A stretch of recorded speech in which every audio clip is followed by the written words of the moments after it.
A big crowd has gathered to celebrate something. We even got people up in the gathering spaces in seats. We got people everywhere. Something has happened. What has happened? Anybody? Little kids would answer. Christ is born. The Savior is born. And yes, we know that Savior is a paradox. Someone who comes into this world in all sorts of humility and fragility and vulnerability and very tenuous circumstances. Comes into this world, in fact, with a bounty on his head. And yet this is our mighty Savior, our Messiah. Doesn't God have a story? Doesn't Jesus alone have a story? God's story goes back a long way. We can say, in the beginning. It's kind of like our story. Our story starts there too. In the beginning. Well, Jesus' story alone, and Uncle Mary and Joseph. Can you imagine when those shepherds get to the manger and they meet Mary and Joseph?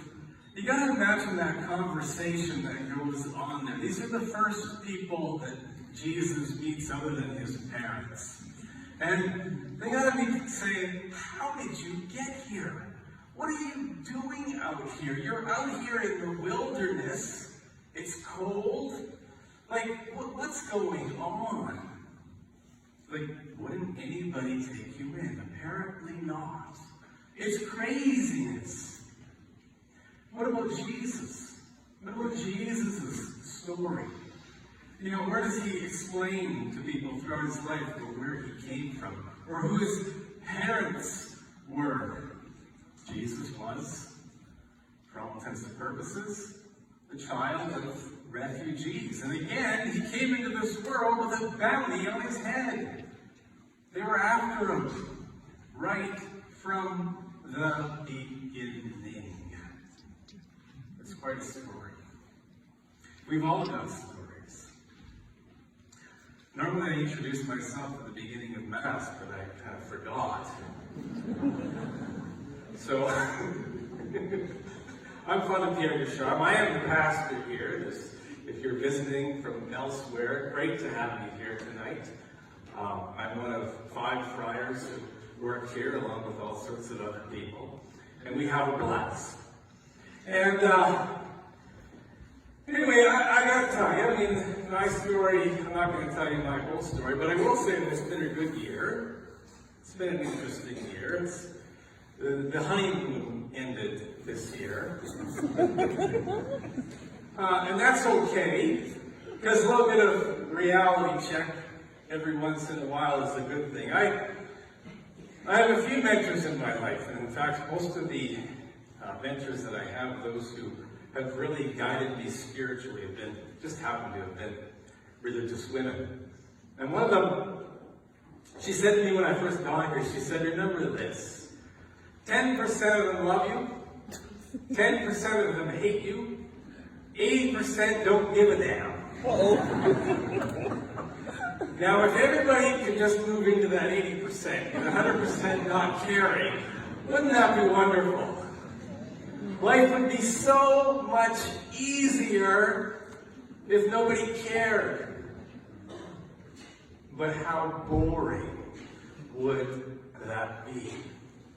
It's been a great year, to be honest. It's been a great year. We've started Faith and Food Suppers. We're having a listening process in the parish. We're being sent out as parishioners, as people of God here to the existential peripheries of our community, to the existentially poor, all sorts of things. You just have to look at this green thing that you were handed on the way in here to tell you that things are happening, and I've got a lot to be excited about. But of course, we all have our challenges. We all have our things to work through, and there's hope for us all. There's hope for all of us. And that is the beauty. It's the goodness, it's the truth of a king that comes into this world in the circumstances that Jesus does. He's our King from the day he's born. He's our Savior just by being who he is. All of that ties together. He's the means and the method to our salvation. He's the way. All that humility, all that fragility, all of that is really what our salvation is about. Through him, there's hope for all of us. There's hope for Caesar Augustus, who called for that census to put a bounty again on Jesus' head. There's hope for those people in Bethlehem who turned a pregnant woman away, a pregnant woman and her fiancé away. There's hope for those shepherds. How about those shepherds? They make haste to see a child. It's really unlikely. That's really unlike those shepherds to do. They're hanging out in the fields by night. They're poor. They have all sorts of wants and needs. To see a child, it's not high on their list. I can guarantee it. You know, maybe if there was a bag of money in that manger, or some treasure chest full of gold, it would make sense for them to make haste and go check it out. But to see a child? Why? Something calls them, something compels them. They're led by faith, they're led by a crack of light that happens to catch them, happens to get to them. The prophet Isaiah, who foretells the story, the prophet Isaiah is the author of the first reading, speaks of Christ as that light that comes to us in our darkest of hours. He is the bar that breaks.